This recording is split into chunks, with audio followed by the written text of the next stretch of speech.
இன்துணைப்பது மத்தளர் மகள் தனக்கு மின்பன் நற்புவி தனக்கிறைவன் தன் துணை ஆயர் பாவை நப்பின்னை தனக்கிறை மத்தையோர்க்கெல்லாம் வன் துணை பஞ்ச பாண்டவர்க்காகி வாயுரை தூது சென்னியங்கும் என் துணை எந்தை தந்தை தம்மானை திருவல்லிக்கேணி கண்டேனே.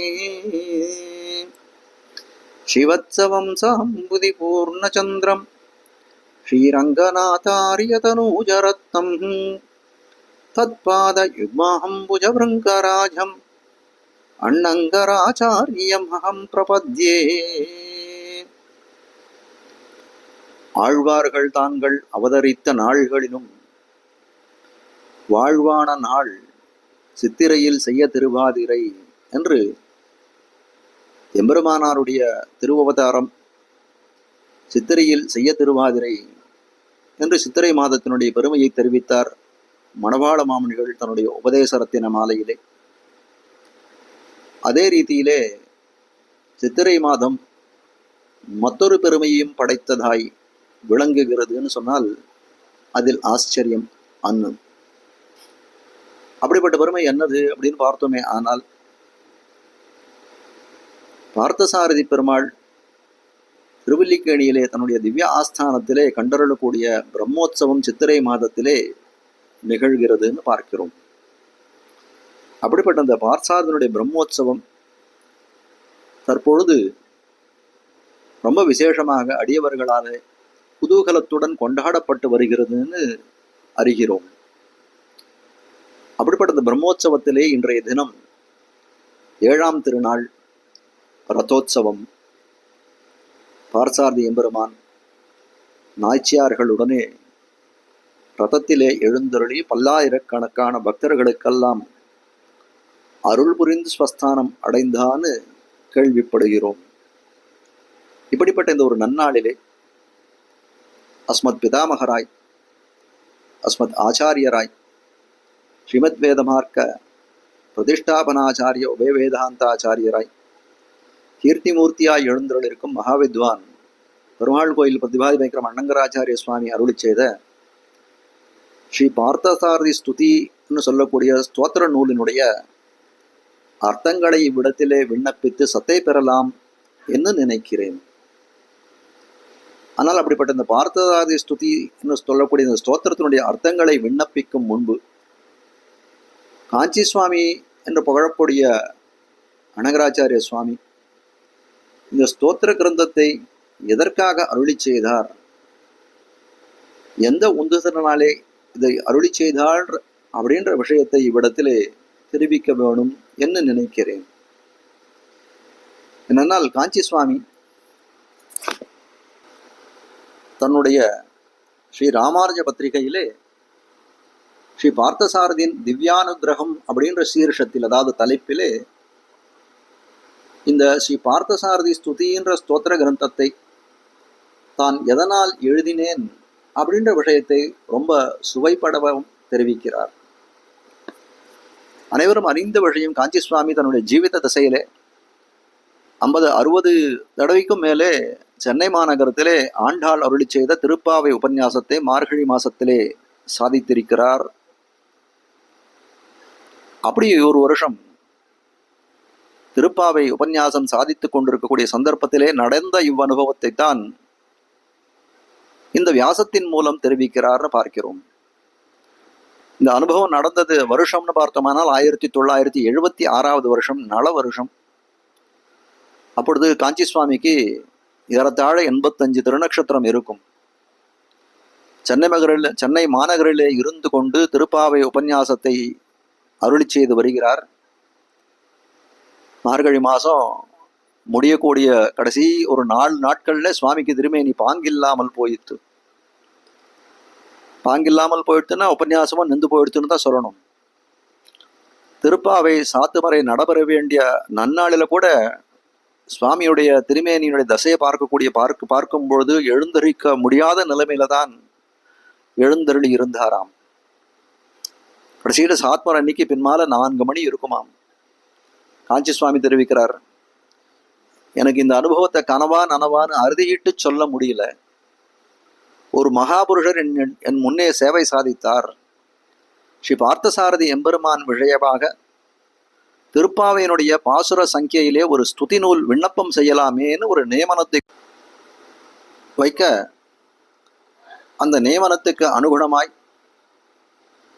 சுவாமி உடனே எழுந்தாராம். முதல் நாள் பரியந்தம், ராத்திரி பரியந்தம் சுவாமியால எழுந்துக்க கூட முடியல. அவ்வளவு திருமேனியிலே நோவு சாத்தி கொண்டிருந்தார். ஆனால் இந்த நியமனம் ஆனவுடனே எழுந்து கொண்டாராம். மந்திரஸ்நானம் செய்து கொண்டேன். குரு பரம்பராதிகளை எல்லாம் அனுசந்தித்து ஸ்லோகங்களை விஞ்ஞாபிக்க தொடங்கினேன்றார். ஏற்கனவே அந்த மகாபுருஷர் என்ன சொன்னார் அப்படின்னு கேட்டால், திருப்பாவினுடைய பாசுர சங்கியிலே ஸ்லோகங்களை விண்ணப்பிக்க வேண்டியது. அதாவது திருப்பாவை 30 பாசுரங்கள் கொண்டதாய் இருக்கு.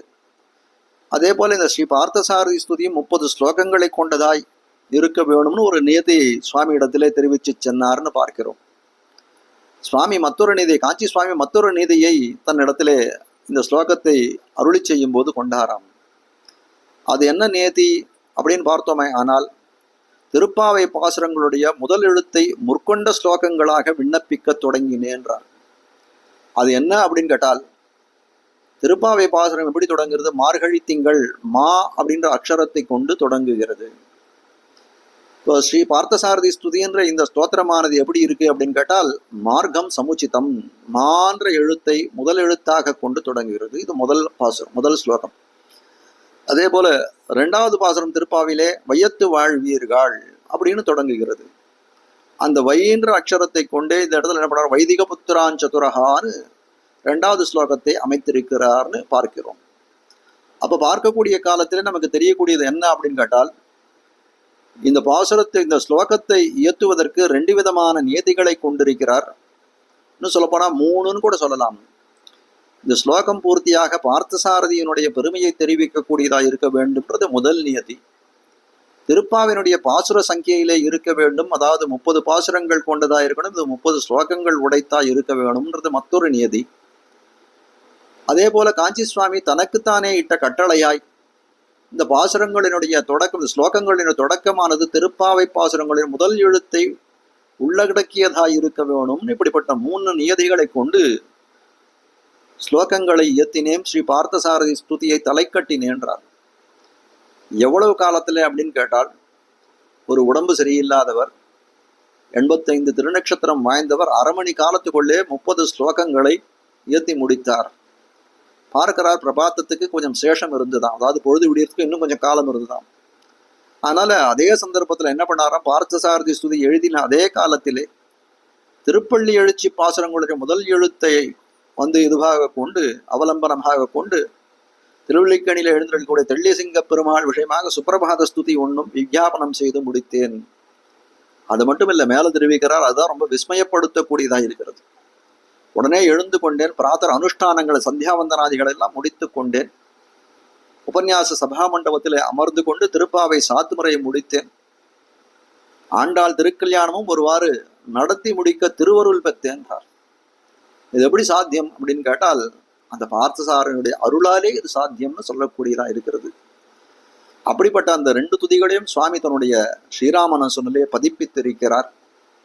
அப்படிப்பட்ட அந்த பாசுரங்கள், அந்த ஸ்லோகங்களுடைய, அந்த ஸ்ரீ பார்த்தசாரதி ஸ்துதியினுடைய அர்த்தங்களை நாம் அனுபவிப்போம். இப்பொழுது ஸ்தோத்திர கிரந்தத்தினுடைய பெயரோ ஸ்ரீ பார்த்தசாரதி ஸ்துதின்னு வச்சிருக்கார். ஸ்ரீ பார்த்தசாரதியின் பிரபாவம்னு கொள்ளலாம். அப்போ என்ன அர்த்தம் தெரிவிக்கிறது, இதுலேருந்து துவனிக்கிறது அப்படின்னு பார்த்தோமே ஆனால், பார்த்தன் தன் தேர் முன் நின்ன பெருமானுடைய பெருமையை பேசுவதுதான் இந்த ஸ்தோத்திரத்துக்கு விஷயம்னு அறிகிறோம். அப்போ பார்த்தசாரதின்ற திருநாமத்தினுடைய பொருள் என்ன என்னால், அர்ஜுனனுக்கு தேரோட்டியாயிருந்தவன் இவன் அப்படின்ற பொருளை காட்டக்கூடியதா இருக்கிறது. எம்பெருமான் தேரோட்டினான் அப்படின்னு சொன்னோமே ஆனால், உண்மையிலே அது பெருமை பெற்ற தொழிலா அப்படின்னு பார்க்கலாம். அப்படி பெருமை பெற்ற தொழிலா இருந்தால் பார்த்தசாரதியின் பெருமைன்னு மகுடம் விட்டு வியாசம் இயத்தலாம், சொற்பொழிவாற்றலாம், எல்லாம் பண்ணலாம்.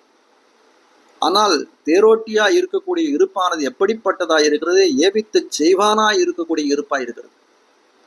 அதாவது சர்வலோகத்தையும் நியமிக்கக்கூடிய நியாமகனாய் இருக்கக்கூடிய எம்பெருமானானவன் என்ன பண்ணான், இன்னைக்கு அர்ஜுனனுடைய நியமனங்களை கேட்டு அதற்கு தக்கபடி தான் அந்த காரியங்களை எல்லாம் செய்யக்கூடியவன். அவன் இவன் காரியம் செய்யக்கூடியவனாய் இருக்கிறான்.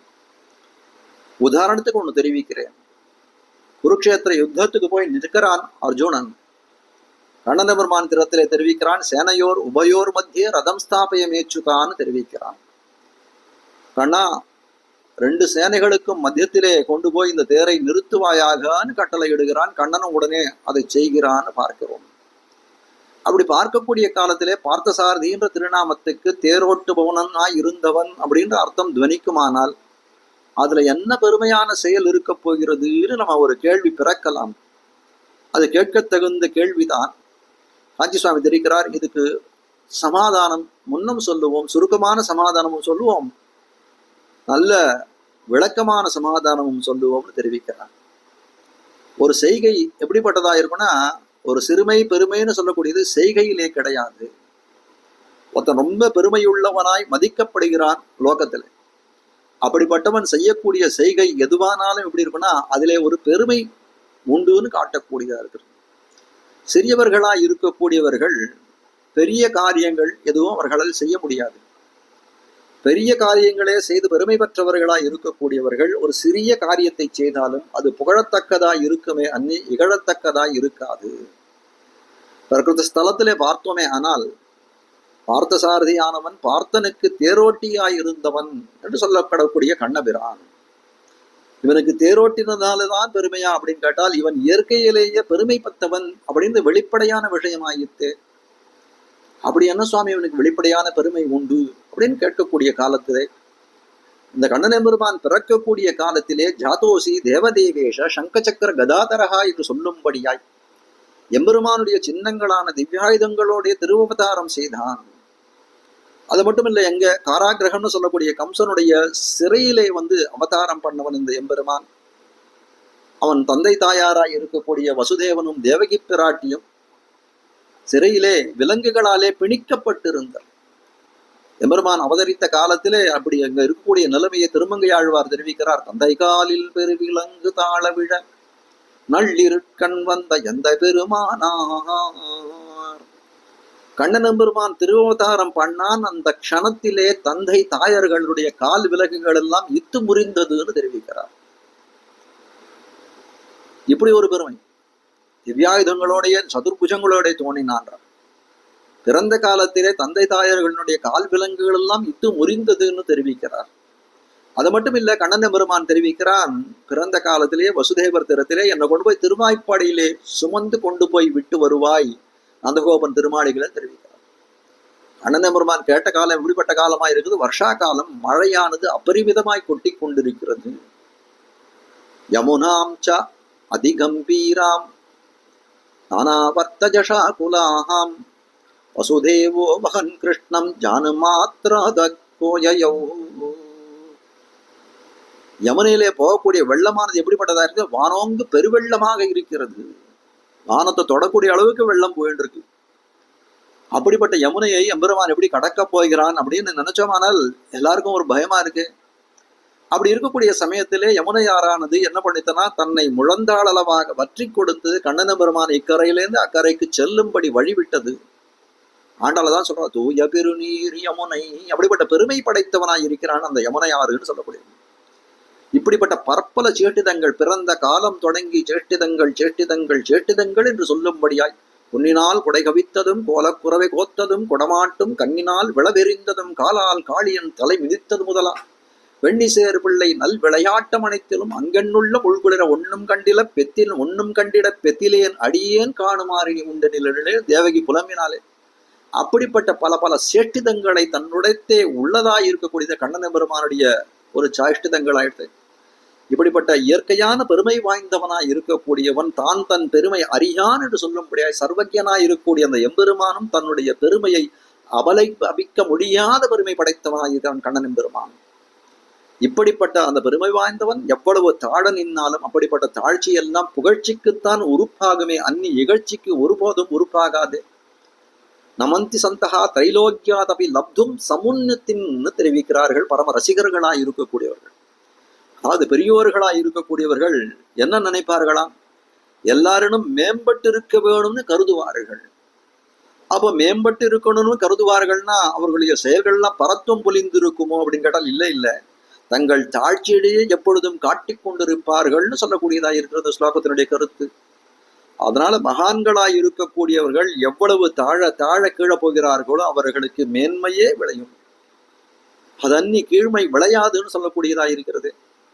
நம்மாழ்வார் திருவாய்மொழியிலே ஒரு பாசுரம் பாடுகிறார். கேட்பார் செவிசுடு கீழ்மை வசவுகளே வையும் சேட்பால் பழம் பகவன் சிசுபாலன்.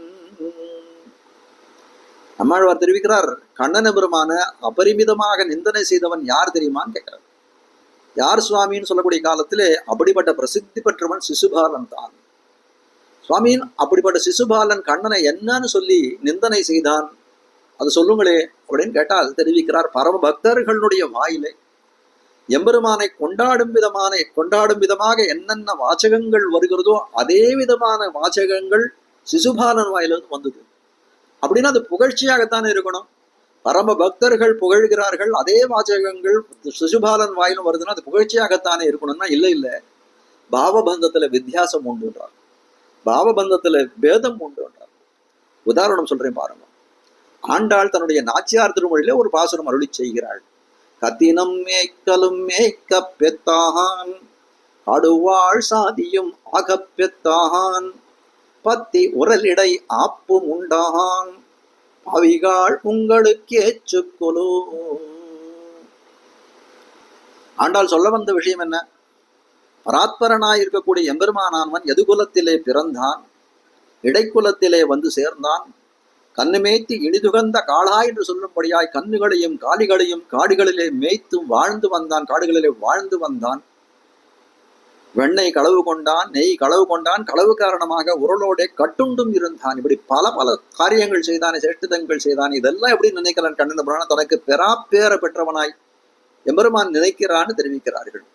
ஆண்டாள் சொல்றா, இப்படி எம்பெருமானுடைய சேஷ்டிதங்கள் இவத்தை எல்லாம் அனுசந்தித்து நாங்கள்லாம் எப்படி இருக்கோம்? உள்ளலா முருகி குரல் தழுத்தொழுந்து உடம்பெல்லாம் கண்ணநீர் சோர நிற்கிறோம். நாங்கள்லாம் எப்படி இருக்கு? எங்கள் உள்ளவெல்லாம் உருகி இருக்கு, கண்கள்ல இருந்து தாரதாரியா வந்து ஜலம் கொட்டுறது. அப்படி இருக்கக்கூடிய காலத்திலே, அப்படிப்பட்ட அந்த சேட்டிதங்களை கண்டு நாங்கள்லாம் உருகி இருக்கக்கூடிய காலத்திலே, பாவிகளே நீங்கள் இவற்றையிட்டே இந்த சேட்டிதங்களை இட்டே நீங்கள் ஏசுகின்றீர்களேன்னு ஆண்டாள் கேட்கக்கூடியார்கள். நீங்களெல்லாம் இப்படி பேசக்கூடிய நீங்களெல்லாம் சிசுபால ஞாதிகள் என்றோ நீங்கள்னு ஆண்டாள் வயிறு பிடித்து பேசுகிறாள்னு காட்டக்கூடியதா இருக்கிறது. ஆக இதாலே என்ன அறிந்து கொண்டோம்? எம்பெருமானுடைய எந்தெந்த சரித்திரங்களிலே பரம பக்தர்களாய் இருக்கக்கூடியவர்கள் நைந்து உருகி நிற்கின்றார்களோ அதே சரித்திரங்களை கொண்டு சிசுபால ஞாதிகளுக்கு எல்லாம் அது நிந்தைக்கு உறுப்பாகக்கூடியது.